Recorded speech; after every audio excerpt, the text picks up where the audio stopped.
Grand ഫിനാലെയിലേക്ക് സ്വാഗതം. ലോക്സഭാ തെരഞ്ഞെടുപ്പിന്റെ മൂന്നാം ഘട്ടം പിന്നിട്ട് രാജ്യം. 11 സംസ്ഥാനങ്ങളിലെയും കേന്ദ്രഭരണ പ്രദേശങ്ങളിലെയും 93 മണ്ഡലങ്ങളിലാണ് മൂന്നാം ഘട്ടത്തിൽ വോട്ടെടുപ്പ് നടന്നത്. ലോക്സഭാ തെരഞ്ഞെടുപ്പിന്റെ മൂന്നാം ഘട്ടത്തിൽ ഭേദപ്പെട്ട പോളിംഗ് ആണ് രേഖപ്പെടുത്തിയിരിക്കുന്നത്. അപ്പോൾ മനു, കഴിഞ്ഞ 2 തവണത്തേക്കാളും കുറഞ്ഞ പോളിംഗ് ആണ് രേഖപ്പെടുത്തിയിരിക്കുന്നത്. ഏറ്റവും ഒടുവിലത്തെ നില വരുമ്പോൾ 61.08% പേരാണ് വോട്ട് രേഖപ്പെടുത്തിയിട്ടുള്ളത്. ബംഗാളിലും അസമിലുമാണ് കൂടുതൽ പോളിംഗ് നടന്നത്. മഹാരാഷ്ട്രയിലാണ് കുറഞ്ഞ പോളിംഗ് രേഖപ്പെടുത്തിയത്. വോട്ടെടുപ്പിനിടെ ബംഗാളിൽ അക്രമമുണ്ടായി. പശ്ചിമബംഗാളിലെ മുർഷിദാബാദിൽ CPM ബൂത്ത് ഏജന്റുമാർക്ക് നേരെ തൃണമൂൽ പ്രവർത്തകർ ബോംബെറിഞ്ഞു. സംഭവത്തിൽ CPM-ഉം കോൺഗ്രസും തെരഞ്ഞെടുപ്പ് കമ്മീഷന് പരാതി നൽകിയിട്ടുണ്ട്. മറ്റിടങ്ങളിൽ സമാധാനപൂർണമായിരുന്നു മൂന്നാം ഘട്ട വോട്ടെടുപ്പ്. ആദ്യ 2 ഘട്ടങ്ങളിൽ 190 സീറ്റുകളിലാണ് വോട്ടെടുപ്പ് പൂർത്തിയായത്. ഇന്ന് മൂന്നാം ഘട്ടത്തോടെ 284 സീറ്റിലെ ജനവിധിയാണ് പൂർത്തിയായിരിക്കുന്നത്. 543-ൽ ബാക്കി 259 സീറ്റുകളിൽ അടുത്ത 4 ഘട്ടങ്ങളിലായി വോട്ടെടുപ്പ് നടക്കും. മൂന്നാം ഘട്ടം വിശദമായി പരിശോധിക്കുന്നു. എനിക്കൊപ്പം ഞങ്ങളുടെ ഇലക്ഷൻ അനലിസ്റ്റ് മനു ഭരത് കൂടി ഉണ്ടാകും. ഈ മൂന്നാം ഘട്ടം എത്രമാത്രം സുപ്രധാനമാണ്, എങ്ങനെയായിരുന്നു വോട്ടിംഗ് പാറ്റേൺ തുടങ്ങിയ കാര്യങ്ങളിലെ വിശദമായ വിശകലനം തന്നെയാണ് നമ്മൾ ഉദ്ദേശിക്കുന്നത്. പൊളിറ്റിക്കൽ ഗ്രാൻഡ് ഫിനാലെയിലേക്ക് സ്വാഗതം.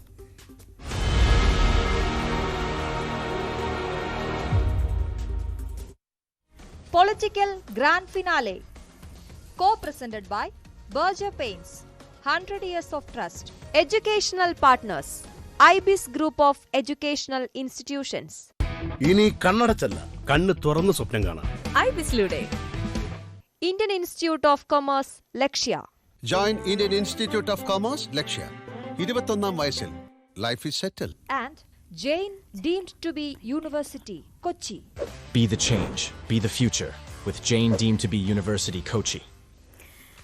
തീർച്ചയായും ഇന്ന് 11 സംസ്ഥാനങ്ങളിലെ 93 കേന്ദ്രഭരണ പ്രദേശങ്ങളിലെയും ഉൾപ്പെടെ 93 മണ്ഡലങ്ങളിലാണ് വോട്ടെടുപ്പ് നടന്നത്. മനു, പകുതി മണ്ഡലങ്ങളിലെ വോട്ടെടുപ്പ് പൂർത്തിയായിരിക്കുന്നു. 282 ആണ് മാജിക്കൽ ഫിഗർ. അത് കഴിഞ്ഞുള്ള മണ്ഡലങ്ങളിലെ വോട്ടെടുപ്പാണ് പൂർത്തിയായിരിക്കുന്നത്. പകുതി ഘട്ടം പിന്നിടുമ്പോൾ എങ്ങനെ നോക്കിക്കാണണം? പോളിംഗ് ശതമാനം ഇത്തവണയും കുറവാണ്. ഇത്തവണ 400-ലധികം സീറ്റാണ് ഭരണത്തിലിരുന്ന NDA ലക്ഷ്യമിട്ടത്. എന്നാൽ കേവല ഭൂരിപക്ഷം പോലും അവർക്ക് കിട്ടില്ല എന്ന് ആവർത്തിച്ച് പറയുകയായിരുന്നു ഇന്ത്യ മുന്നണി ചെയ്തിരുന്നത്. മൂന്നാം ഘട്ടം നമ്മൾ നോക്കിയാൽ ഈ 93-ൽ 71 സീറ്റിൽ BJP ജയിച്ച മണ്ഡലങ്ങളാണ്. അങ്ങനെ ഒരു സാധ്യത ഇപ്പോൾ BJPക്ക് മുന്നിലുണ്ടോ? BJP വലിയ പ്രതീക്ഷയോടുകൂടിയാണ് ഈ തെരഞ്ഞെടുപ്പിനെ ആദ്യഘട്ടത്തിൽ നോക്കിക്കണ്ടത്. ഇസ് ബാർ 400 പാർ എന്നൊക്കെയുള്ള മുദ്രാവാക്യങ്ങൾ അവർ ഉയർത്തി. മോദിക്ക് ഗ്യാരണ്ടി എന്നത് മറ്റൊരു വലിയ മുദ്രാവാക്യമായിരുന്നു. അങ്ങനെ വലിയ ആത്മവിശ്വാസത്തോടുകൂടി തെരഞ്ഞെടുപ്പ് വന്നപ്പോൾ വലിയൊരു ആവേശം വോട്ടെടുപ്പിലും ഉണ്ടാകും എന്ന് സ്വാഭാവികമായും നമ്മളൊക്കെ പ്രതീക്ഷിച്ചിരുന്നു. പക്ഷേ നമ്മളുടെ ആദ്യത്തെ പോളിംഗ് കഴിഞ്ഞപ്പോൾ അത് എന്തുകൊണ്ടോ അങ്ങനെ വന്നില്ല എന്ന ഒരു രീതി ഉണ്ടായിരുന്നു. കാരണം ഈ ഫസ്റ്റ് ഫേസ് പോളിംഗ് കഴിഞ്ഞപ്പോൾ അത് വെറും 62% പേരാണ് അന്ന് പോളിംഗ് ബൂത്തിലേക്ക് പോയതായിട്ട് നമുക്ക് കാണാൻ കഴിഞ്ഞത്. അതേസമയം ആ ഫസ്റ്റ് ഫേസിൽ കഴിഞ്ഞ വർഷമായിട്ട് അത് താരതമ്യം ചെയ്യുമ്പോൾ 69%, 69.43% പേർ പോളിംഗ് ബൂത്തിലേക്ക് പോയിരുന്നു. അപ്പോൾ കഴിഞ്ഞ തെരഞ്ഞെടുപ്പിലും ആദ്യഘട്ടത്തിൽ നമ്മൾ 102 മണ്ഡലങ്ങളിൽ പോയി. പിന്നെ രണ്ടാമത്തെ ആയപ്പോൾ അത് 88 മണ്ഡലങ്ങളിലേക്ക് വന്നപ്പോഴും അവിടെ ഈ സമാനമായ രീതിയിലുള്ള ഒരു പോളിംഗ് ബൂത്തിലേക്കുള്ള ഒരു തള്ളിക്കയറ്റം നമുക്ക് കാണാൻ കഴിഞ്ഞില്ല. ഏതായാലും ഈ തെരഞ്ഞെടുപ്പിൽ 10 സംസ്ഥാനങ്ങളിലും കേന്ദ്ര ഭരണ പ്രദേശമായ ഈ ദാദർ നാഗർ ഹവേലിയിലും തെരഞ്ഞെടുപ്പ് നടക്കുമ്പോൾ സ്വാഭാവികമായും വോട്ടെടുപ്പിൽ വലിയ ഒരു ആവേശം ഉണ്ടാകില്ല എന്ന ഒരു അല്ലെങ്കിൽ ഒരു കണക്കുകൂട്ടലാണ് പൊതുവെ രാഷ്ട്രീയ കേന്ദ്രങ്ങളിൽ ഉണ്ടായിരുന്നത്. BJP വൻ വിജയം കരസ്ഥമാക്കുമെന്ന അമിത വിശ്വാസം പ്രകടിപ്പിച്ചതിൻ്റെ ഒരു സാഹചര്യത്തിലാണ് വോട്ടെടുപ്പ് കുറച്ച് പുറകോട്ട് പോയത് ആദ്യഘട്ടങ്ങളിൽ എന്നൊക്കെയുള്ള ചർച്ചകൾ ഒരു വശത്ത് സജീവമായിരുന്നു. അതേസമയം പോളിംഗ് കുറഞ്ഞത് തങ്ങൾക്ക് അനുകൂലമാണ് ഉള്ള നിലപാടാകും എന്ന് ഇന്ത്യ മുന്നണി സഖ്യത്തിലെ കക്ഷികളുമൊക്കെ ആദ്യം പറഞ്ഞിരുന്നു. ഏതായാലും ഇത്തവണ നമ്മൾ 94 മണ്ഡലങ്ങളിലേക്കായിരുന്നു ഇത് പ്രധാനമായും തെരഞ്ഞെടുപ്പ് നടക്കും എന്നാദ്യം കരുതിയിരുന്നത്. അതിനോടൊപ്പമാണ് ഒരു സീറ്റിലെ തെരഞ്ഞെടുപ്പ് പിന്നെ കഴിഞ്ഞ ഘട്ടത്തിൽ നടത്തേണ്ട ഈ ബീറ്റുൽ മണ്ഡലത്തിലെ വോട്ടെടുപ്പ് ഇത്തവണത്തേക്ക് മാറ്റിവെക്കുന്നു. അവിടെ ഒരു ഒരു സ്ഥാനാർത്ഥിയുടെ മരണത്തെ തുടർന്ന് മണ്ഡലത്തിലെ പോളിംഗ് മാറ്റിവെക്കുന്നു. അങ്ങനെ ഒരു മണ്ഡലത്തിൽ പോളിംഗ് വരുന്നു. അതേസമയം ഈ രജൗറി, ജമ്മു കാശ്മീരിലെ രജൗറിയിൽ, അനന്ത്നാഗ് രജൗറിയിൽ കാലാവസ്ഥ പ്രതികൂലമായതിനാൽ അവിടുത്തെ പോളിംഗ് ഒരു ഘട്ടം മാറ്റി അടുത്ത മെയ് 25 മാറ്റിവെക്കുകയും ചെയ്തിരിക്കുന്നു. സൂററ്റിൽ സ്വാഭാവികമായും അവിടെ സ്ഥാനാർത്ഥി BJP സ്ഥാനാർത്ഥി ജയിച്ചു കയറുന്ന ഒരു സാഹചര്യം നിലവിൽ വന്നു. അങ്ങനെ സ്വാഭാവികമായും അത് BJPക്ക് ആദ്യം തന്നെ ഒരു സ്ഥാനാർത്ഥി ജയിച്ചു കയറി എന്നുള്ളത് ഒരു വലിയ നേട്ടമായി ഉരുത്തിരിഞ്ഞു വന്നു. കാരണം ഈ മുകേഷ് ദലാൽ അവിടെ BJPയിലെ ഒരു വലിയ സമ്പന്നനാണ്. അദ്ദേഹത്തിൻ്റെ എതിരാളി നിലേഷ് കുംഭാനി സ്ഥാനാർത്ഥിത്വത്തിനായുള്ള സമർപ്പിച്ച കടലാസുകൾ അല്ലെങ്കിൽ അതിനുവേണ്ടി പത്രികയിൽ അവിടെ അദ്ദേഹം സമർപ്പിച്ച ഈ പിന്താങ്ങുന്ന ആളുകളുടെ കള്ള ഒപ്പാണ് അല്ലെങ്കിൽ വ്യാജ ഒപ്പാണെന്നുള്ള പരാതി ഉയർന്നു. തുടർന്ന് ഇലക്ഷൻ കമ്മീഷൻ അതുമായി ബന്ധപ്പെട്ടുള്ള നടപടികളിലേക്ക് പോയി. ഏതായാലും കോൺഗ്രസ് സ്ഥാനാർത്ഥിക്ക് ഈ പ്രശ്നം വന്നു. ഡമ്മി സ്ഥാനാർത്ഥി സുരേഷ് പത്സാലയ്ക്കും സമാനമായ ഒരു സംഭവം അല്ലെങ്കിൽ സമാനമായ ഒരു ആരോപണം നേരിടേണ്ടി വന്നു. അങ്ങനെ രണ്ട് സ്ഥാനാർത്ഥികളുടെയും അവരുടെ നാമനിർദ്ദേശ പത്രിക തള്ളിപ്പോകുന്ന ഒരു സാഹചര്യം ഉണ്ടായി. ഇപ്പോൾ നമ്മൾ സ്ക്രീനിൽ കാണുന്നത് ഏറ്റവും പ്രധാനപ്പെട്ട ഈ ഘട്ടങ്ങളിൽ ഈ മൂന്നാം ഘട്ടത്തിൽ മത്സരിച്ച സ്ഥാനാർത്ഥികളെ സംബന്ധിച്ചുള്ള വിവരങ്ങൾ കൂടിയാണ്. അതുകൂടി പ്രേക്ഷകരിലേക്ക് പങ്കുവച്ചതിന് ശേഷം ഞാൻ മനുവിലേക്ക് എത്താം. സുപ്രിയ സുലെ ബരാമതിയിൽ നിന്ന് മത്സരിക്കുന്നുണ്ട്. മൻസുഖ് മാണ്ഡവ്യ പോർബന്തറിൽ നിന്ന്, പുരുഷോത്തം രൂപാല രാജ്കോട്ടിൽ നിന്ന്, പ്രഹ്ലാദ് ജോഷി ധാർവാഡിൽ നിന്ന്, മുഹമ്മദ് സലീം മുർഷിദാബാദിൽ നിന്ന് മത്സരിക്കുന്നു. ഒപ്പം ഏറ്റവും പ്രധാനം ഗുജറാത്തിൽ നിന്ന് അല്ലേ, ഗാന്ധിനഗറിൽ നിന്ന് അമിത്ഷാ ഈ തെരഞ്ഞെടുപ്പിൽ മത്സരിക്കുന്നു എന്നതാണ്. പ്രധാനമന്ത്രി വോട്ട് ചെയ്ത തെരഞ്ഞെടുപ്പാണ് മൂന്നാം ഘട്ടം. അദ്ദേഹം വലിയ ആത്മവിശ്വാസം, ഇന്ന് മൂന്നാം ഘട്ട പ്രചരണത്തിൽ ഉൾപ്പെടെ അദ്ദേഹം ആ രീതിയിലുള്ള ആത്മവിശ്വാസം. പക്ഷേ മനു നേരത്തെ സൂചിപ്പിച്ചതുപോലെ 400 എന്ന് പറയുമ്പോൾ അത് BJPക്ക് സാധ്യമാവുമെങ്കിൽ കഴിഞ്ഞ തവണ അവർ ഏറ്റവും കൂടുതൽ ഹിന്ദി ഹൃദയഭൂമിയിലടക്കം ഏറ്റവും കൂടുതൽ സീറ്റ് നേടിയ അവരുടെ ഏറ്റവും വലിയ ശക്തി കേന്ദ്രങ്ങളിലാണ് ഈ തെരഞ്ഞെടുപ്പ് ഇന്ന് നടന്നിരിക്കുന്നത്. പക്ഷേ ഈ 400 അവർ അവകാശവാദമായി പറയുമ്പോൾ പോലും ഉയരുന്ന ചോദ്യം, കഴിഞ്ഞ തവണ ഫുൾ മാർക്ക് നേടിയെടുത്ത് ഇത്തവണ അതിൽ കൂടുതൽ എന്ത് നേടും എന്ന ചോദ്യമാണ് ഇന്ത്യ മുന്നണിയുടെ ഭാഗമായിട്ടുള്ളവർ പോലും ഉന്നയിച്ചത്. അപ്പോൾ കഴിഞ്ഞ തവണത്തേക്കാൾ മികച്ചൊരു പെർഫോമൻസ് എന്ന് പറയുന്നത് BJPക്ക് ഈ ഘട്ടത്തിൽ ഇക്കുറി സാധ്യമാകുമോ? അല്ല, സ്വാഭാവികമായും UPയിൽ BJP കുറെ കൂടി അവർക്ക് സ്വാധീനം ഉണ്ട് എന്ന് വ്യക്തമായ ഒരു സാഹചര്യത്തിൽ അവിടെ കുറെ കൂടി വോട്ടുകൾ കിട്ടും എന്നൊരു പ്രതീക്ഷയാണ്. പിന്നെ സ്വാഭാവികമായി കഴിഞ്ഞ തെരഞ്ഞെടുപ്പിൽ പൂർണ്ണമായും അടിത്തൂത്തുവാരിയ ഗുജറാത്ത് തുടങ്ങിയ സ്ഥലങ്ങളിലൊക്കെ അവർക്ക് കൃത്യമായ ഒരു മേൽക്കൈ ഉണ്ട് എന്ന് തന്നെയാണ് കണക്കുകൂട്ടൽ. അതേസമയം ഈ ഹിന്ദി ഹൃദയഭൂമിയിൽ ഈ രാം ജന്മഭൂമിയുമായി ബന്ധപ്പെട്ടുള്ള പുതിയ ഡെവലപ്മെൻറ്റ്സ് വലിയ മാറ്റങ്ങൾക്ക് വഴിവെക്കും എന്നാണ് പൊതുവെ കണക്കാക്കപ്പെടുന്നത്. മാത്രമല്ല ഇത്തവണ BJPയുടെ സ്ഥാനാർത്ഥികൾ പലരും വളരെ ശക്തമായിട്ടുള്ള സ്ഥാനാർത്ഥികളായാണ് കഴിഞ്ഞ തവണ അവർ തെരഞ്ഞെടുപ്പിനെ അഭിമുഖീകരിച്ച് വൻ ഭൂരിപക്ഷത്തോടെ ജയിച്ച മണ്ഡലങ്ങൾ ധാരാളമുണ്ട്. BJPക്ക് വലിയ സ്വാധീനമുള്ള കേന്ദ്രങ്ങളിലാണ് ഇത്തവണ പ്രധാനമായും തെരഞ്ഞെടുപ്പ് നടക്കുന്നത്. ഇപ്പോൾ ഈ ജ്യോതിരാജ് സിന്ധ്യ ആയാലും അല്ലെങ്കിൽ പ്രഹ്ലാദ് ജോഷി ആയാലും ശിവരാജ് സിംഗ് ചൗഹാൻ, അദ്ദേഹം കോൺഗ്രസിൻ്റെ വിദിശ മണ്ഡലത്തിൽ നിന്ന് നേരിടുന്ന ഒരാളെ ഒഴിച്ചു നിർത്തിയാൽ ബാക്കി എല്ലായിടത്തും വലിയ ശക്തമായ ഒരു മേൽക്കൈ BJP കിട്ടും എന്നൊരു കണക്കുകൂട്ടലാണ് അവിടെ ഉള്ളത്. ഇതിൽ ഒരു കാര്യം ഞാൻ നേരത്തെ സൂചിപ്പിച്ചതുപോലെ ഈ സൂററ്റിൽ ഒരു ജയം ആദ്യം തന്നെ ഉണ്ടായി എന്ന വാർത്തകൾ പുറത്തു വന്നതോടുകൂടി മൂന്നാം ഘട്ടത്തിൽ കുറച്ചൊരു മേൽക്കൈ അവർക്ക് നേടാൻ കഴിഞ്ഞിട്ടുണ്ട്. കാരണം ഈ സൂററ്റിലെ സ്ഥാനാർത്ഥികൾ പിൻവലിക്കുകയും എല്ലാ സ്ഥാനാർത്ഥികളും പിൻവലിക്കുകയും ഏറ്റവും ഒടുവിൽ അവിടെ BSPയുടെ സ്ഥാനാർത്ഥി ഏറ്റവും ഒടുവിൽ അദ്ദേഹം കൂടി പിൻവലിക്കുന്നതോടുകൂടി, പ്യാരേലാൽ എന്ന സ്ഥാനാർത്ഥി കൂടി പിൻവലിക്കുന്നതോടുകൂടി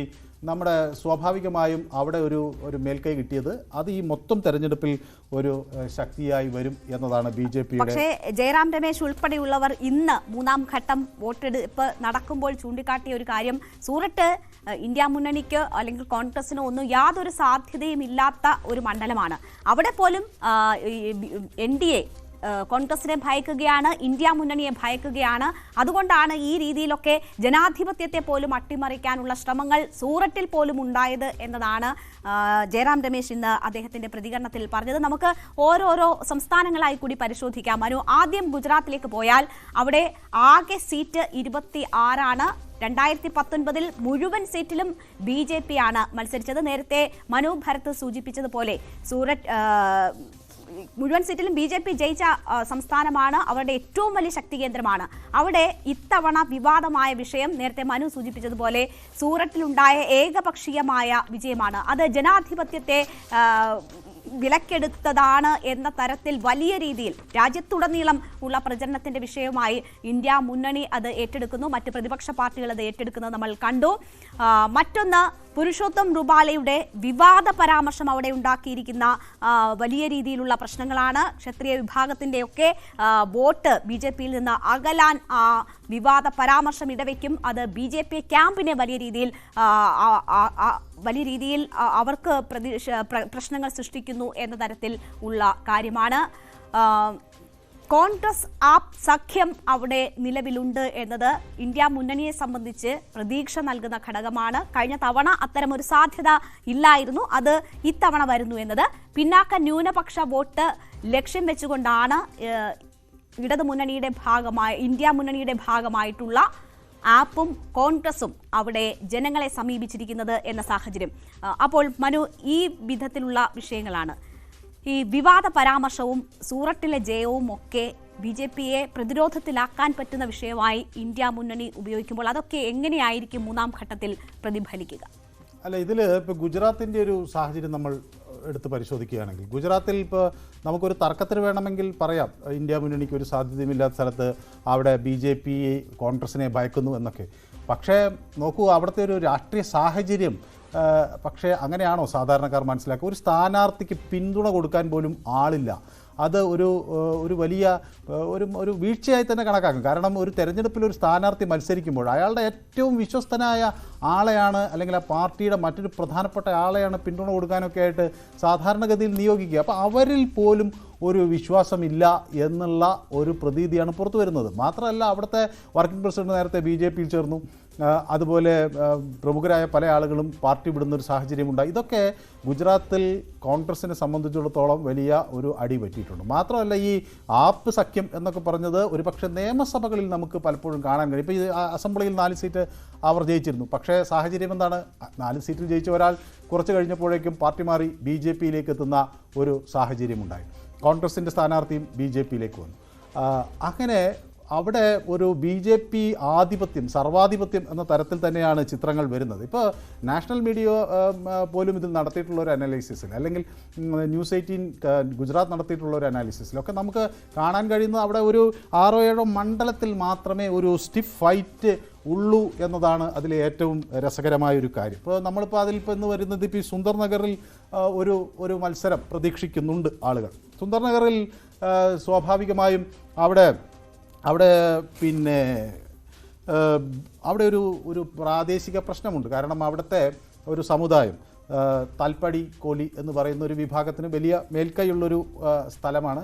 സ്വാഭാവികമായും അവിടെ ചന്തുഭായ് ഷിഹോറ BJP സ്ഥാനാർത്ഥിയായി വരുന്നു. അതേസമയം ഈ താൽപ്പട കോലി വിഭാഗത്തിൽപ്പെട്ടിട്ടുള്ള ഋത്വിക് മക്വാനെയാണ് അവിടെ കോൺഗ്രസ് സ്ഥാനാർത്ഥി. അപ്പോൾ ഒരു സമുദായ വോട്ടിൻ്റെ ഒരു പിൻബലം കിട്ടും എന്നതാണ് അവർക്ക് ആകെ ആ മണ്ഡലത്തിൽ ഉള്ളൊരു പ്രതീക്ഷ. അതങ്ങനെ 7 മണ്ഡലങ്ങളാണ് അവിടെ ഒരു ശക്തമായ അല്ലെങ്കിൽ ഒരു ഫൈറ്റ് കൊടുക്കാൻ പറ്റുന്ന തരത്തിൽ ഉണ്ട് എന്ന് പറയുന്നത്. ഇപ്പോൾ സബർഖാന്തയിൽ നമുക്ക് അവിടെ ചെന്ന് നോക്കിക്കഴിഞ്ഞാൽ നമുക്ക് കാണാൻ കഴിയും, അവിടെ ഈ തുഷാർ ചൗധരിയാണ് കോൺഗ്രസ് സ്ഥാനാർത്ഥിയായി വരുന്നത്. അദ്ദേഹം നേരത്തെ ഈ അമർ സിംഗ് ചൗധരിയുടെ പിന്നെ മകൻ എന്ന നിലയിലൊക്കെ അദ്ദേഹം ശ്രദ്ധേയനായിരുന്നു. അപ്പോൾ അതുകൊണ്ട് അവിടെ ഒരു ഫൈറ്റ് ഉണ്ടായേക്കും എന്നാണ് പറയുന്നത്. മാത്രമല്ല, അവിടെ ഒരു ചെറിയൊരു പ്രശ്നവും ഉണ്ടായത് ഈ സബർഖാണ്ടിൽ.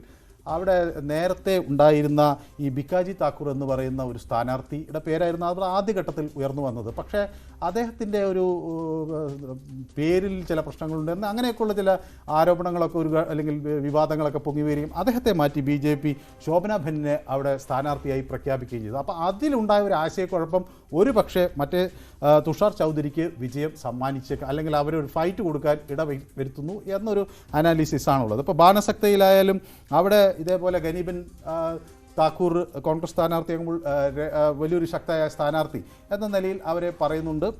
അവിടെ നേരത്തെ അവിടെ സ്പീക്കർ സ്ഥാനാർത്ഥിയെ അട്ടിമറിച്ച് ജയിച്ചു അസംബ്ലി ഇലക്ഷനിൽ എന്നതാണ് അവർക്കൊരു മേൽക്കൈ ഉണ്ട് എന്ന് പറയാൻ കഴിയുന്നത് ഒരു കാരണമായി പറയുന്നത്. സ്വാഭാവികമായും രാജ്കോട്ടിൽ രേണു സൂചിപ്പിച്ചതുപോലെ ഈ പുരുഷോത്തം റുബാലയുടെ ഒരു പ്രസ്താവന ഒരു പക്ഷേ മറ്റൊരു സാഹചര്യം സൃഷ്ടിച്ചേക്കാം. അത് ആ മണ്ഡലത്തെ മാത്രമാണോ? ഒരു 10 മണ്ഡലത്തിലെങ്കിലും ക്ഷത്രിയ വോട്ടുകൾ വലിയ മേൽക്കൈയുള്ള ഇടങ്ങളാണ്. അപ്പോൾ അദ്ദേഹത്തെ പിൻവലിക്കണമെന്നൊരു ആവശ്യമുണ്ടായിരുന്നു. അതിന് BJP കൂട്ടാക്കാത്ത ഒരു സാഹചര്യമൊക്കെ ഉണ്ട്. അപ്പോൾ ആ ഒരു മണ്ഡലത്തിൽ ഒതുങ്ങുമോ അതോ അതിനപ്പുറമുള്ള പ്രത്യാഘാതം?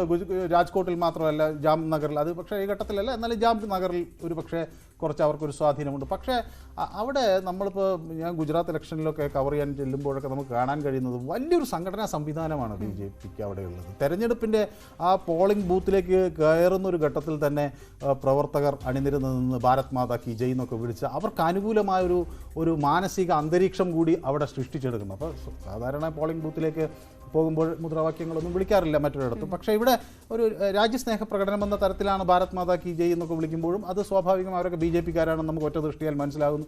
അപ്പോൾ ആ ലൈനിൽ നിൽക്കുന്നവർ മുഴുവൻ BJPക്കാരാണെന്നുള്ളൊരു ഫീൽ ഉണ്ടാക്കുന്നു. അങ്ങനെയൊക്കെയാണ് അവർ തെരഞ്ഞെടുപ്പിനെ നേരിടുന്നത്. പിന്നെ ഒരു മത്സരം നടക്കുന്നു എന്ന് പറയുന്നത് ആനന്ദിലാണ്. നമുക്കറിയാം, ഈ അമൂലിൽ കൊണ്ട് പേര് കേട്ട ഒരു സ്ഥലമാണ് ആനന്ദ്. അവിടെ കോൺഗ്രസ്സിന് ചില വേരുകൾ ഉണ്ട്. പക്ഷേ അല്ലെങ്കിൽ പിന്നെ പത്താൻ അല്ലെങ്കിൽ ജൂനഗർ ഇങ്ങനെയൊക്കെയുള്ള സ്ഥലങ്ങളിൽ ഈ ഒരു 6-7 മണ്ഡലങ്ങളിൽ മാത്രമേ ഒരു ശക്തമായൊരു ഫൈറ്റ് പോലും നമ്മൾ പ്രതീക്ഷിക്കുന്നുണ്ട്. അതർവൈസ് ഒരു BJPക്ക് ഒരു ക്ലീൻ സ്വീപ്പ് എന്ന് പറയാവുന്ന ഒരു സംസ്ഥാനം. തീർച്ചയായും കഴിഞ്ഞ തവണ അതാണ് അവിടെ സംഭവിച്ചത്. പക്ഷേ മനു, ഇവിടെ ഇപ്പോൾ പിന്നാക്ക വിഭാഗത്തിന്റെ ഒപ്പം തന്നെ മുസ്ലിം വിഭാഗത്തിന്റെ വോട്ട് പരമാവധി സമാഹരിക്കാം എന്നതാണ് ഇന്ത്യ മുന്നണിയുടെ ഭാഗമായ ആപ്പിന്റെയും കോൺഗ്രസിന്റെയും വലിയ പ്രതീക്ഷ. അപ്പോൾ അവിടെ ഉണ്ടായിട്ടുള്ള ഈ വിവാദങ്ങൾ, അത് BJPയെ പ്രതിസന്ധിയിലാക്കുന്ന തരത്തിലുള്ള വിവാദങ്ങൾ, BJPക്കുള്ളിലുള്ള ചില പ്രശ്നങ്ങൾ, അതൊക്കെ പരമാവധി പ്രയോജനപ്പെടുത്താമെന്ന് കരുതുന്നു. അപ്പോൾ 26 ഇത്തവണ സാധ്യമാകുമോ എന്നതാണല്ലോ പ്രധാനപ്പെട്ട ചോദ്യം. അതിനുള്ള സാഹചര്യം അവിടെ ഉണ്ടോ? അല്ല, അവിടെ നമ്മളിപ്പോൾ ഈ പറയുന്നത് പോലെ സ്വാഭാവികമായും ഈ ഒരു പക്ഷേ ന്യൂനപക്ഷങ്ങളുടെ പിന്തുണ കിട്ടില്ല എന്നൊരു ഉറപ്പ് BJPക്ക് വേണ്ടത്ര രീതിയിൽ കിട്ടില്ല എന്നൊരു ഉറപ്പ് നേരത്തെ തന്നെയുണ്ട്. അതെ, ഒരു ഘട്ടത്തിലും അങ്ങനെ വലിയൊരു പിന്തുണ ന്യൂനപക്ഷ വിഭാഗത്തിൻ്റെ കയ്യിൽ നിന്ന് BJP കിട്ടിയിട്ടുമില്ല. അതുകൊണ്ട് തന്നെ അതിൽ ഒരു മാറ്റം ഇത്തവണ പ്രതീക്ഷിക്കുന്നില്ല. സ്വാഭാവികമായി കിട്ടാത്തത് ഇത്തവണയും കിട്ടുന്നുള്ള. പക്ഷേ പ്രധാനമന്ത്രിയുടെ ചില പരാമർശങ്ങൾ ഭൂരിപക്ഷ വോട്ടുകളുടെ കൂടുതൽ കൺസോൾട്ടേഷനിലേക്ക് നയിച്ചു. പിന്നെ ഗുജറാത്തിൽ വേറൊരു പോസിബിലിറ്റി ഇല്ല എന്നുള്ളതും മാത്രമല്ല, പ്രധാനമന്ത്രിയെ പോലെ ഒരു താരപ്രചാരകൻ കേരളത്തിൽ വരുമ്പോൾ ഉണ്ടാക്കുന്നൊരു പ്രതികരണം നമ്മൾ കാണും, എത്രയും ആൾക്കൂട്ടം വരുന്നു. അപ്പോൾ ഗുജറാത്തി അറിയാവുന്ന ഗുജറാത്തുകാരനായ ഒരു പ്രധാനമന്ത്രി അവിടെ പ്രചരണത്തിന് ചെല്ലുമ്പോൾ ഏറ്റവും കൂടുതൽ നാൾ മുഖ്യമന്ത്രിയായിരുന്ന, മാത്രവുമല്ല ഇത്തവണയും അദ്ദേഹം അവിടെ നിരവധി റാലികളിൽ പങ്കെടുക്കുകയും കൂടുതൽ സമയം പ്രചരണത്തിന് ചെലവഴിക്കുകയും ചെയ്ത സാഹചര്യം മാത്രമല്ല, അവിടെ വൈബ്രന്റ് ഗുജറാത്ത് നടത്തി അമേരിക്കൻ പ്രസിഡന്റ് ഉൾപ്പെടെയുള്ള ആളുകൾ അവിടെ എത്തുന്നു. അപ്പോൾ ഗുജറാത്ത് എന്ന് പറയുന്നത് ഒരു മർച്ചന്റ് കമ്മ്യൂണിറ്റിയുടെ, വ്യാപാരികളുടെ ഒരു നാടാണ്. അപ്പോൾ സ്വാഭാവികമായും അത്തരം ഒരു സ്ഥലത്ത് ഇതുപോലെയുള്ള നിക്ഷേപ സൗഹൃദമാകുക, കൂടുതൽ വിദേശ നിക്ഷേപങ്ങൾ വരിക, അങ്ങനെയൊക്കെയുള്ള വിഷയങ്ങൾ അവിടെ വളരെ പ്രധാനപ്പെട്ട ഒരു തെരഞ്ഞെടുപ്പ് അജണ്ടയായി വരുന്നു. അത് പ്രധാനമായും ഈ വോട്ടെടുപ്പിൽ പ്രതിഫലിക്കുകയും ഒക്കെ ചെയ്യുന്നത് നമുക്ക് കാണാൻ കഴിയും. അപ്പോൾ സ്വാഭാവികമായും ഈ ഒരുപക്ഷെ ഈ ബണസ്കന്തയിലോ അല്ലെങ്കിൽ രാജ്കോട്ടിലോ അല്ലെങ്കിൽ ആനന്ദിലോ ഒക്കെ മത്സരങ്ങൾ ഉണ്ടാകാം എന്ന് നമുക്ക് പറയാമെങ്കിലും അതിനൊക്കെ അപ്പുറത്തേക്ക് ഈ ഒരു BJP അങ്ങനെ തകർത്ത് ഒരു കോൺഗ്രസ് ആപ്പ് സഖ്യത്തിനൊരു മുന്നേറ്റത്തിനുള്ള സാധ്യത വളരെ വളരെ വിരളമാണ് എന്നതാണ് നമുക്ക് അവിടെ നിന്ന് കാണാൻ കഴിയുന്നത്. തീർച്ചയായും നേരത്തെ മനു സൂചിപ്പിച്ചു, ഗുജറാത്തിൽ പോളിംഗ് ബൂത്തുകളിൽ പോലും ആളുകളെ എങ്ങനെ ആവേശഭരിതരാക്കും BJP പ്രവർത്തകർ അല്ലെങ്കിൽ അവരുടെ ക്യാമ്പ് എന്നത്. ഇന്ന് പ്രധാനമായും ഉയർന്ന ഒരു വിമർശനം UPയിൽ ദിഗ്വിജയ് സിംഗിന്റെ ഭാഗത്തു നിന്നും ഉണ്ടായത് രാംലല്ലയുടെ പോസ്റ്ററും ബാനറും ഒക്കെ ഉപയോഗിച്ചുകൊണ്ട് അവിടെ ബൂത്തുകളിൽ ആളുകൾ അനുവദനീയമായതിലും അടുത്ത് നിൽക്കുന്നു, 100 മീറ്ററിനകത്ത് നിൽക്കുന്നു, മറ്റുള്ളവരെ ആരെയും കടത്തിവിടുന്നില്ല. ആ സാഹചര്യം അവിടെ ഉണ്ടായി എന്ന ഒരു വിമർശനം ദിഗ്വിജയ് സിംഗിന്റെ ഭാഗത്തു നിന്നും ഉണ്ടാകുകയും ചെയ്ത ഒരു സാഹചര്യമുണ്ട്. അപ്പോൾ രാംലല്ല ഉൾപ്പെടെ എങ്ങനെ പ്രചരണത്തിന് അവസാന നിമിഷങ്ങളിൽ പോലും പ്രയോജനപ്പെടുത്തുന്നു എന്നത് വേണം നമ്മൾ കാണാൻ. അല്ല, ഇത് പൊതുവേ നമ്മളിപ്പോൾ ഇവിടുത്തെ ഒരു മാനസിക രാഷ്ട്രീയ ഒരു നിലവാരം വെച്ച് നമ്മൾ ഉത്തരേന്ത്യയിലെയോ അല്ലെങ്കിൽ ഇന്ത്യയുടെ മറ്റു ഭാഗങ്ങളെയൊക്കെ അനലൈസ് ചെയ്യുമ്പോൾ പലപ്പോഴും പറ്റുന്ന ഒരു തെറ്റാണ് നമ്മുടെ ഇവിടുത്തെ രാഷ്ട്രീയക്കാർക്കും അല്ലെങ്കിൽ ഇവിടുത്തെ മാധ്യമ വിശകലനം നടത്തുന്നവർക്കും ഒക്കെ പറ്റുന്നൊരു വലിയ പ്രശ്നം. കാരണം നമുക്കറിയാം, ഇപ്പോൾ ഗഗഡിയല്ലേ CPM നേതാവ്, അദ്ദേഹം പോസ്റ്ററിൽ ഹനുമാൻ്റെ പടം അടിച്ചാണ് അവിടെ പ്രചരണം നടത്തുന്നത്. അപ്പോൾ സ്വാഭാവികമായും അത് ഇവിടെ ഇങ്ങനെ പറയാമെന്നേ ഉള്ളൂ. അവിടെ ചെല്ലുമ്പോൾ ഈ കാര്യങ്ങൾ മാറ്റി പറഞ്ഞുകൊണ്ട് ഒരു കാരണവശാലും ജനങ്ങളെ അഭിമുഖീകരിക്കാനും കഴിയില്ല. കാരണം അവിടുത്തെ ജനങ്ങളുടെ വികാരമായ അവരുടെ വൈകാരികതയൊക്കെ അംഗീകരിക്കാതെ ഒരു തെരഞ്ഞെടുപ്പിനെ നേരിടുക എന്നുള്ളത് എളുപ്പമല്ല. അതാണ് ഈ കോൺഗ്രസ്സിന് ഉത്തരേന്ത്യയിൽ വലിയ ഒരു പ്രശ്നം പറ്റിയത്. ഈ പ്രീണന നയം ഉണ്ട് എന്ന് പ്രധാനമന്ത്രി ആവർത്തിച്ച് കഴിഞ്ഞ തെരഞ്ഞെടുപ്പിൽ പറഞ്ഞു. ഇത്തവണയും അദ്ദേഹം ആവർത്തിച്ച് പറയുന്നു. നോക്കൂ, പിന്നോക്ക വിഭാഗങ്ങളെ അദ്ദേഹം ഒരു സംശയത്തിൻ്റെ വിത്തിട്ടു. കാരണം നിങ്ങൾക്ക് കിട്ടുന്ന ഏറ്റവും ഒടുവിലത്തെ പ്രധാനമന്ത്രിയുടെ പ്രസംഗത്തിൽ പോലും അദ്ദേഹം അതാണ് പറഞ്ഞത്. ലാലു പ്രസാദ് യാദവിന്റെ പരാമർശമാണ് ഇന്ന് പ്രധാനമന്ത്രി ഈ മൂന്നാം ഘട്ട വോട്ടെടുപ്പ് നടക്കുമ്പോൾ പ്രധാന ആയുധമാക്കിയത്. ഞാൻ പറഞ്ഞത് ശരിയാണ്, അത് ശരിവെക്കുന്നുണ്ട് ലാലു പ്രസാദ് യാദവിന്റെ പരാമർശമെന്ന്. മുസ്ലിങ്ങൾക്ക് പൂർണ്ണ സംവരണം ഏർപ്പെടുത്തുമെന്ന് ഇന്ന് പറഞ്ഞതാണ് വലിയ പ്രശ്നത്തിലായത്. അദ്ദേഹം പിന്നീട് അത് മാറ്റി പറയുകയും ചെയ്തു. ലാലു ബീഹാറിലേക്ക് എത്തുമ്പോൾ നമുക്ക് ഒന്നുകൂടി അത് വിശദമായി പരിശോധിക്കാൻ വരും. ഞാൻ തിരിച്ചെത്താം, ചെറിയൊരു ഇടവേളയ്ക്ക് ശേഷം തിരിച്ചെത്താം. കർണാടക ഉൾപ്പെടെയുള്ള മറ്റ് സംസ്ഥാനങ്ങളിലെ സാഹചര്യം എന്താണ് എന്ന് വിശദമായി തന്നെ നോക്കാം.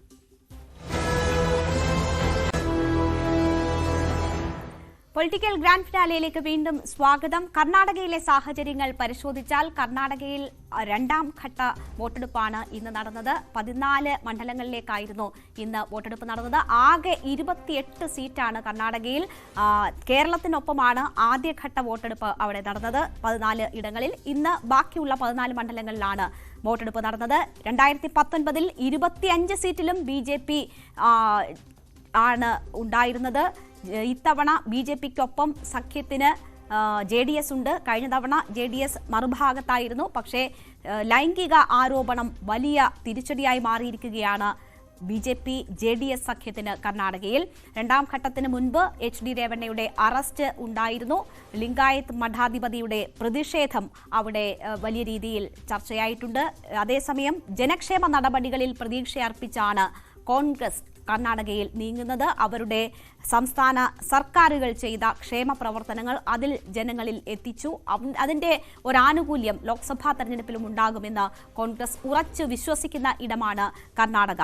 മനു, കർണാടകയിലേക്ക് വന്നാൽ കഴിഞ്ഞ തവണ ദക്ഷിണേന്ത്യയിൽ 28 സീറ്റ് BJP നേടുമ്പോൾ അതിൽ 25ഉം കർണാടകയിൽ നിന്നായിരുന്നു. ഇത്തവണ അവിടെ JDSുമായി സഖ്യമൊക്കെ ഉണ്ടാക്കി അതേ പ്രതീക്ഷയിലാണ് നീങ്ങിയതെങ്കിലും ആ സഖ്യം വലിയ തലവേദന BJPക്ക് സൃഷ്ടിക്കുന്ന സാഹചര്യമാണ് ഉണ്ടായത്. ഒരുപക്ഷെ ആ സഖ്യം ഉണ്ടായിരുന്നില്ലെങ്കിൽ BJPക്ക് കുറച്ചുകൂടി നില മെച്ചപ്പെടുത്താൻ കഴിയും എന്ന സാഹചര്യം പോലും ഉണ്ടാകുന്നു.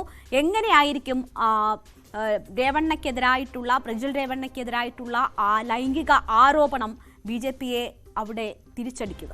അതൊരു വലിയ വിഷയമായി തന്നെ രാജ്യവ്യാപകമായി ഉയർന്നു. JDSന്റെ പ്രശ്നങ്ങൾ സ്വാഭാവികമായും അതിൻ്റെ പ്രതിഫലനങ്ങൾ എല്ലായിടത്തും ഉണ്ടായി. ഇവിടെ പോലും JDS വേറൊരു പാർട്ടി രൂപീകരിച്ച് മാറുന്നതിനെ കുറിച്ചുള്ള ആലോചനകൾ വന്നു.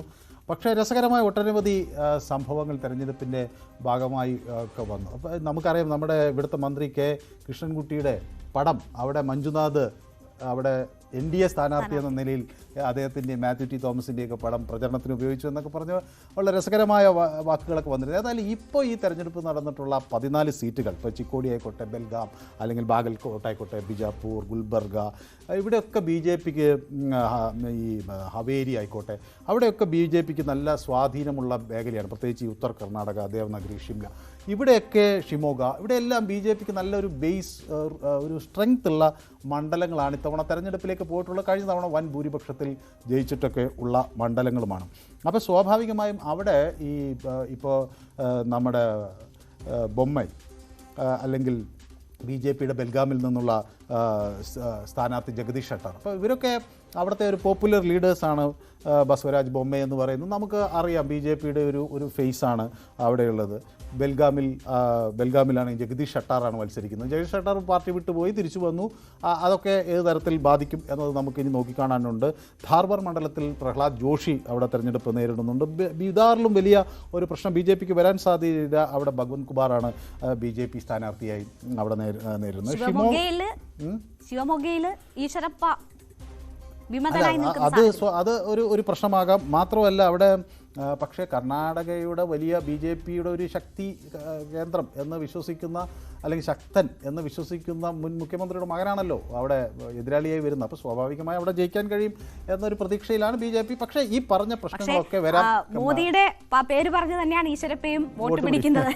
വളരെ രസകരമായ ഈശ്വരപ്പയ്ക്ക് വന്നിട്ടുള്ള ഒരു പ്രശ്നം എന്തെന്ന് വെച്ചാൽ, കഴിഞ്ഞ തെരഞ്ഞെടുപ്പിൽ ഈ പാർട്ടിയെ പരാജയപ്പെടുത്തുന്നതിൽ ഒരു നിർണായക പങ്ക് വഹിച്ച ആളാണ് ഈശ്വരപ്പ. അദ്ദേഹത്തിനെതിരെ വലിയ ആരോപണങ്ങളുണ്ടായിരുന്നു. 40% സർക്കാർ ആരോപണങ്ങൾ. ഈശ്വരപ്പയുടെ പേരാണ് പ്രധാനമായും ഉയർന്നു വന്നത്. പിന്നെ ഒരു നമ്മുടെ ബംഗാരപ്പയുടെ മകൾ എന്ന നിലയിൽ കോൺഗ്രസ് സ്ഥാനാർത്ഥിയും അവിടെ ഗീത പിന്നെ ശിവരാജ് കുമാർ എന്ന് പറയുന്ന സ്ഥാനാർത്ഥി കുറേ കൂടി മെച്ചപ്പെട്ട സ്ഥാനാർത്ഥിയാണ്. മാത്രമല്ല അവരൊരു സിനിമാ നടൻ്റെ ഭാര്യയാണ്. അങ്ങനെയൊക്കെയുള്ളൊരു ഒരു കുറേ കൂടി ക്ലൗട്ടൊക്കെ അവർക്കുണ്ട്.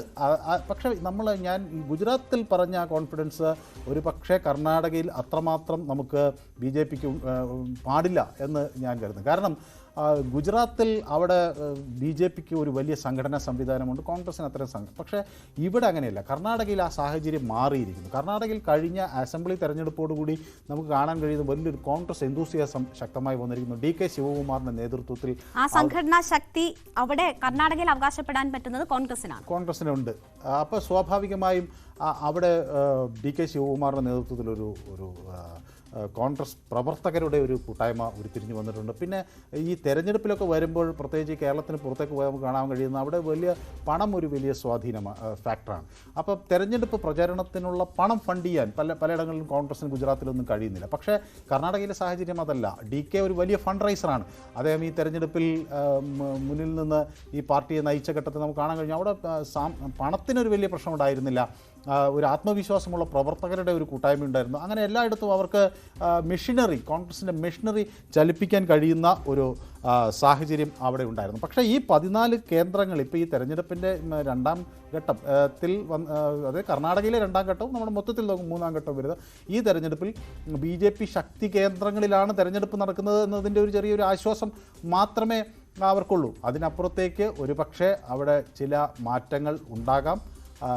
ഇപ്പം ജനതാദളിൻ്റെ വരവ് ഒരു വലിയ ഗൗഡ സമൂഹത്തിൽ നിന്നൊരു വലിയ പിന്തുണ അവർക്ക് കിട്ടിയിട്ടുണ്ട്. കാരണം ജനതാദളിന് ഈ നാളിതുവരെ കൊടുത്തിട്ടുള്ള ഈ സമൂഹം കൊടുത്തിട്ടുള്ള ഒരു പിന്തുണ ഇത്തവണ അത് BJPക്ക് കൂടി ശക്തമാക്കും. പക്ഷേ ഇതിലൊക്കെ രസകരമായൊരു കാര്യം BJP ഇപ്പോഴും വിചാരിക്കുന്നത് ഒരു പാർലമെൻറ്റ് തെരഞ്ഞെടുപ്പ് എന്നൊരു ഫീൽ വരുമ്പോൾ കഴിഞ്ഞ തവണ ആകെ ജയിച്ചത് ഹാസനിലും ഒരു ജനതാദൾ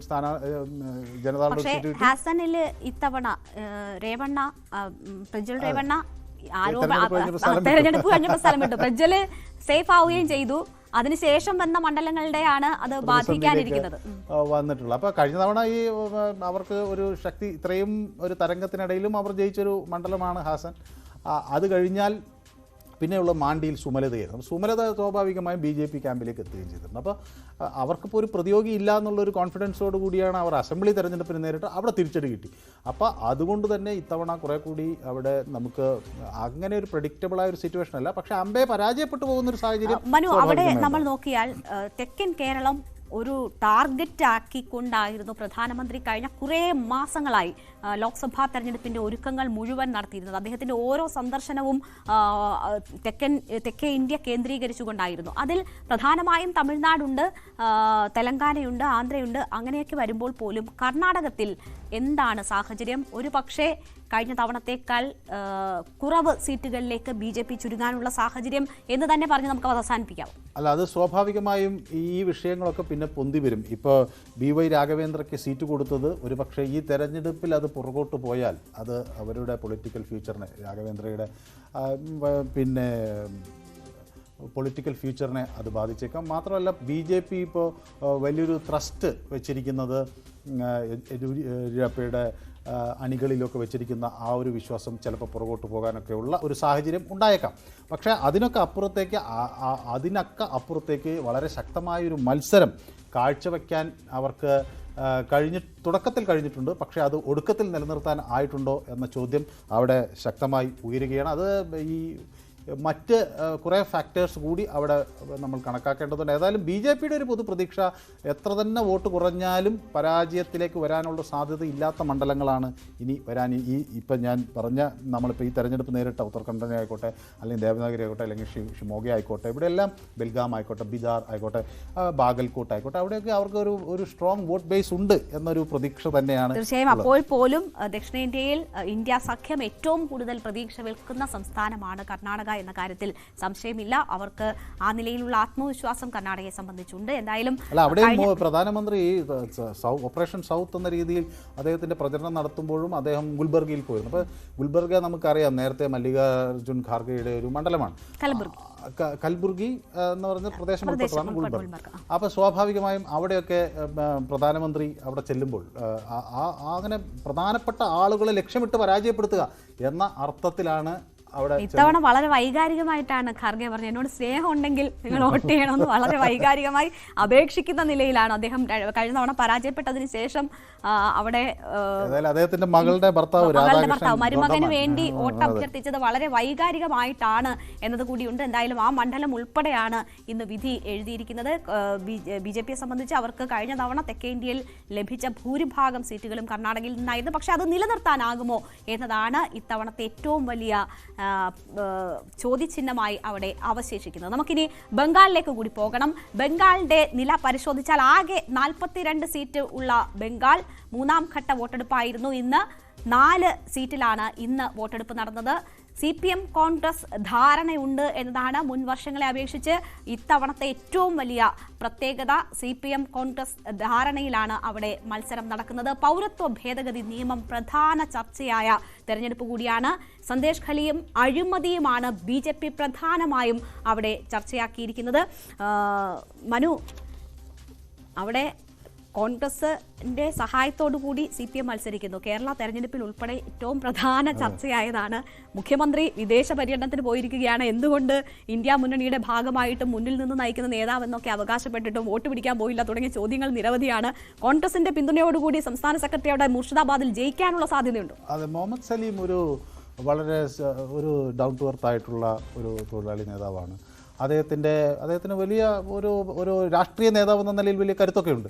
പക്ഷേ നമ്മളിപ്പോൾ എല്ലാവരും ചോദിക്കുന്ന ഒരു ചോദ്യം, ബംഗാളിൽ ഇനി കൈപിടിച്ച് CPMന് തിരിച്ചു വരാൻ ആകുമോ എന്നുള്ളതാണ്. കാരണം അവരുടെ പാർട്ടി ഇപ്പോൾ ദേശീയ പാർട്ടി എന്നൊക്കെയുള്ള പ്രസക്തിയെ സംബന്ധിച്ചൊക്കെ, അല്ലെങ്കിൽ അങ്ങനെ ഒരു പദവിയെ സംബന്ധിച്ചൊക്കെയുള്ള ആശങ്ക വലിയ തോതിൽ വരുമ്പോൾ CPMനെ സംബന്ധിച്ചിടത്തോളം ബംഗാളിൽ അവരുടെ നില മെച്ചപ്പെടുത്തേണ്ടതുണ്ട്. വോട്ട് അവിടെ കുറെ കൂടി എടുക്കേണ്ടതുണ്ട്. ഏതായാലും പക്ഷേ ഈ മാൾഡ എന്ന് പറയുന്ന ഒരു പ്രദേശത്ത് കുറച്ച് കോൺഗ്രസിന് ബേസ് ഉണ്ട്. ഇപ്പോൾ 2 മണ്ഡലങ്ങളാണ് ആ പ്രദേശത്ത് നിന്ന് പോകുന്നത്. മാൾഡ ഉത്തറും മാൾഡ ദക്ഷിണും. അവിടെ കോൺഗ്രസിനൊരു ബേസ് ഉണ്ട്. അപ്പോൾ ഇതൊക്കെ യൂസ് ചെയ്തുകൊണ്ട് വേണമെങ്കിൽ അവിടെ ഒരു തിരിച്ചുവരവ്. പക്ഷേ ബംഗാൾ ഈ മമതാ ബാനർജി അവരുടെ ഒരു ആധിപത്യത്തിലേക്ക് കൊണ്ടുവരാനുള്ള ശ്രമം എല്ലാ ഘട്ടത്തിലും നടന്നിട്ടുണ്ട്.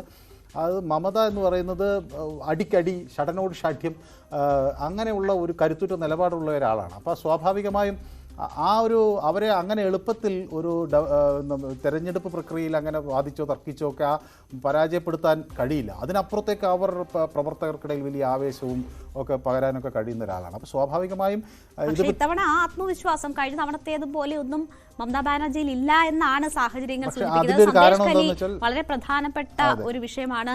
മമതയ്ക്ക് വലിയ തിരിച്ചടി ഉണ്ടാകാൻ തക്ക വിധത്തിൽ BJP അത് പരുവപ്പെടുത്തിയെടുക്കുന്നു. മാത്രമല്ല, അവിടെ ഈ മഹിളാ മോർച്ചയുടെ നേതാക്കളെ പ്രധാനമന്ത്രി കണ്ടു. സന്ദേശ് ഖലിയെ സംബന്ധിച്ച് ഇത് സ്ത്രീകൾക്കെതിരെയുള്ളൊരു അക്രമം നടക്കുന്നു, സർക്കാർ ഇടപെടുന്നില്ല. അങ്ങനെ ഇവിടെ നമ്മുടെ തൃശ്ശൂരിൽ മഹിളകൾക്കൊപ്പം മോദി എന്ന തരത്തിൽ ഒരു പരിപാടി ഉള്ളതുപോലെ അവിടെയും ഇതുപോലെ സ്ത്രീകളെയൊക്കെ കൂട്ടി. പക്ഷെ അതിനൊക്കെ ഇപ്പോൾ കോൺഗ്രസിനും TMCക്കും പറയാൻ കിട്ടിയ ഒരു അവസരമാണ് കർണാടകയിലെ പ്രജലുമായി ബന്ധപ്പെട്ടുള്ള വിഷയം. അതെ, സ്വാഭാവികമായും അതിനെ കൗണ്ടർ ചെയ്യാൻ അവർക്ക് ഈ അവസരം കിട്ടി. ഏതായാലും പക്ഷേ അവിടുത്തെ ഒരു പ്രതീക്ഷ BJP സംബന്ധിച്ചിടത്തോളം, കാരണം അവിടെ ന്യൂനപക്ഷ വോട്ടുകൾക്ക് നിർണായക സ്വാധീനമുള്ള അർബൻ ഏരിയകൾ ഉണ്ട്. ആ പ്രദേശങ്ങളിൽ കുറെ കൂടി ഒരു ഭിന്നിപ്പുണ്ടാകും. കാരണം 2 ചേരികളിൽ കോൺഗ്രസും TMCയും മത്സരിക്കുമ്പോൾ ആ വോട്ടർമാർക്കിടയിൽ ഒരു ആശയക്കുഴപ്പം ഉണ്ടാകുമെന്ന് BJP പ്രതീക്ഷിക്കുന്നു. ഒരുപക്ഷെ അങ്ങനെ ഒരു ആശയക്കുഴപ്പം ഇല്ലാതെ വന്നാൽ അവർ TMCക്കൊപ്പം നിൽക്കുകയാണെങ്കിൽ ഒരു TMCക്ക് കുറെ കൂടി ഒന്ന് മുന്നോട്ട് പോകാൻ കഴിയുന്ന ഒരു സാഹചര്യം ഉണ്ടാകും എന്നാണ് വിലയിരുത്തൽ. പക്ഷേ കഴിഞ്ഞ 2 തെരഞ്ഞെടുപ്പുകൾ എടുത്തു നോക്കിയാൽ BJP അവിടെ ഉണ്ടാക്കിയെടുത്തിരിക്കുന്ന മേരോട്ടം വളരെ ശക്തമാണ്. 42% വോട്ട് ഷെയറിലേക്കൊക്കെ കഴിഞ്ഞ തവണ എത്താൻ BJPയെ സംബന്ധിച്ചായിട്ടുണ്ട്. അവിടെ വീഴ്ച സംഭവിച്ചത് മുഴുവൻ CPMനാണ്. ഇത്തവണ കോൺഗ്രസുമായി സഹകരിച്ചുകൊണ്ട് സഖ്യ രൂപേണ അവിടെ മത്സരിക്കാനുള്ള തീരുമാനം വലിയ മാറ്റങ്ങൾ സൃഷ്ടിക്കുമോ? അല്ല, ഇപ്പോൾ ഈ 4 സീറ്റുകളുടെ ഒരു കാര്യം നോക്കുകയാണെങ്കിൽ അവിടെ വേണമെങ്കിൽ ഒരു ടൈറ്റ് ഫൈറ്റ് കൊടുക്കാൻ കോൺഗ്രസിനാകും. ഇപ്പോൾ മുർഷിദാബാദിൽ കോൺഗ്രസിന് ഒരു പിന്തുണയുണ്ട്, CPM-ന് അവിടെ ഒരു സാധ്യതയുണ്ട്. അതേപോലെ തന്നെയാണ് ഇപ്പോൾ നമ്മളിപ്പോൾ ജാംഗീപൂർ എടുത്താൽ, ജാംഗീപൂരിൽ നമുക്കറിയാലോ പഴയ പ്രണബ് മുഖർജിയുടെ മണ്ഡലമായിരുന്നു, അദ്ദേഹത്തിൻ്റെ കാലത്ത് അദ്ദേഹം മത്സരിച്ചിരുന്ന ഒരു മണ്ഡലം. ആ സമയത്ത് അവിടെ ഒരു കോൺഗ്രസ് അടിത്തറ ഉണ്ടാക്കുന്നതിന് അദ്ദേഹത്തിന് കഴിഞ്ഞിരുന്നു. ഏതായാലും ഇത്തവണ ധനഞ്ജയ് ഘോഷ് BJP സ്ഥാനാർത്ഥിയായി അവിടെ മത്സരരംഗത്ത് ഉണ്ട്. അത് ഏതായാലും ത്രികോണ മത്സരം അവിടെ നടക്കുന്നു എന്നതാണ് ഈ മുർഷിദാബാദിലും ജാംഗീപൂരിൽ നിന്നും നമുക്ക് കിട്ടുന്ന ഒരു തീർച്ചയായും മനു, മറ്റൊരു കാര്യം, പൗരത്വ ഭേദഗതി നിയമം ഏറ്റവും പ്രധാനമായിട്ട് ചർച്ചയാകുന്ന മണ്ഡലമാണ്, അതിർത്തി പങ്കിടുന്ന ഇടമാണ്, മുസ്ലിം സമുദായ അംഗങ്ങൾ ഏറെയുള്ള ഇടമാണ്. BJP-യുടെ അതിലുള്ള പ്രതീക്ഷ എത്രമാത്രമാണ്? അല്ല, അവിടെ ഈ പൗരത്വ നിയമം അത്ര കണ്ട് കേരളത്തിലെ പോലെ പ്രാവർത്തികമാകുമോ എന്ന ഒരു ആശങ്കയുണ്ട്. കാരണം അവിടെ കൂടുതലും ബംഗ്ലാദേശിൽ നിന്ന് ആളുകൾ ചാടി ഇങ്ങോട്ടേക്ക് വരുന്നു. ഇവിടെ എത്തുമ്പോഴേക്കും വ്യാജ ആധാർ കാർഡ് അവർക്ക് കിട്ടുന്നു. അവരിവിടെ അവരുടെ പ്രാദേശികമായിട്ടുള്ള ആളുകളുടെ സ്വൈര്യവിഹാരത്തെ തടസ്സപ്പെടുത്തുന്നു എന്നൊക്കെയുള്ള വലിയ ആരോപണങ്ങൾ അവിടെയുണ്ട്. ഇപ്പോൾ ആസാമിലും ഈ പ്രശ്നം തന്നെയുണ്ട്. അതുകൊണ്ട് തന്നെയാണ് ഇവിടുന്ന് ആളുകൾ ആസാമിൽ ചെല്ലുമ്പോൾ, പൗരത്വ നിയമത്തെ എതിർക്കുന്നവർ ആസാമിൽ ചെല്ലുമ്പോൾ അവിടുത്തെ ആളുകളുടെ ആവശ്യം ദേശീയ പൗരത്വ രജിസ്റ്റർ വേണമെന്നാണ്. പൗരത്വ നിയമത്തിനപ്പുറത്തേക്ക് രജിസ്റ്റർ വേണം, അല്ലെങ്കിൽ ഈ പുറത്തുനിന്ന് വരുന്ന ആളുകളുടെ അവരുടെ സംസ്കാരത്തെ, അവരുടെ ജീവിത രീതിയെ ഒക്കെ ബാധിക്കുന്ന തരത്തിലേക്ക് മാറുന്നു എന്നുള്ള ഒരു വലിയ വിഷയമുണ്ട്. മാത്രമല്ല, നിരവധി 10-18 ലക്ഷം ആളുകൾ ഇങ്ങനെ ബംഗ്ലാദേശിൽ നിന്ന് ചാടി വന്നിട്ടുണ്ട് എന്നൊക്കെയുള്ള കണക്കുകളാണ് അവരുടെ കയ്യിൽ ബംഗാളിൽ ഉള്ളത്. അപ്പോൾ സ്വാഭാവികമായും അത് ന്യൂനപക്ഷ വോട്ടുകൾ ഒരുപക്ഷെ TMCക്കും കോൺഗ്രസും ഭിന്നിച്ചെടുക്കുമ്പോൾ ഭൂരിപക്ഷ കൺസോൾട്ടേഷൻ തങ്ങൾക്ക് അനുകൂലമായി വരും എന്നൊരു കണക്കുകൂട്ടലാണ് BJP നടത്തുന്നത്. അത് ഒരു വശത്ത്. മറുവശത്ത് ഈ ബംഗ്ലാദേശിൽ നിന്നും ഒക്കെ വന്നിട്ടുള്ള ഹിന്ദു വിഭാഗത്തിൽപ്പെട്ട ആളുകളുണ്ട്. അവർക്ക് അവർക്ക് വലിയൊരു അവർക്ക് ആവശ്യമുണ്ട് BJP വരണമെന്ന്. അപ്പോൾ അവരുടെ ആ ഒരു ആവേശം അവർ പുറത്തേക്കെടുക്കുന്നത് ന്യൂനപക്ഷ വോട്ടുകൾ ഒരു വശത്ത് ഭിന്നിക്കുകയും ഭൂരിപക്ഷ വോട്ടുകൾ കൺസോളിഡേറ്റ് ചെയ്യാൻ വഴിവെക്കും ചെയ്യും എന്നുള്ളൊരു കണക്കുകൂട്ടലാണ് നഗരപ്രദേശങ്ങളിൽ. തീർച്ചയായും എന്തായാലും മറ്റിടങ്ങളിലൊക്കെ പൗരത്വ ഭേദഗതി BJP-ക്ക് എതിരാണെങ്കിൽ ബംഗാളിൽ അങ്ങനെ പ്രതിഫലിക്കാതെ BJP-ക്ക് അനുകൂലമാകുന്ന ഒരു സാഹചര്യം സൃഷ്ടിക്കാനുള്ള സാധ്യതകളാണ്. ഒപ്പം സന്ദേശ് ഖലിയും അഴിമതിയും ഉൾപ്പെടെയുള്ള വിഷയങ്ങളും BJP അവിടെ വളരെ ശക്തമായി തന്നെ ഉന്നയിക്കുന്നുണ്ട്. നമുക്ക് UP-യിലെ ഉൾപ്പെടെയുള്ള മറ്റിടങ്ങളിലെ തെരഞ്ഞെടുപ്പ് വിശകലനങ്ങളിലേക്ക് എത്താം ചെറിയൊരു ഇടവേളയ്ക്ക് ശേഷം.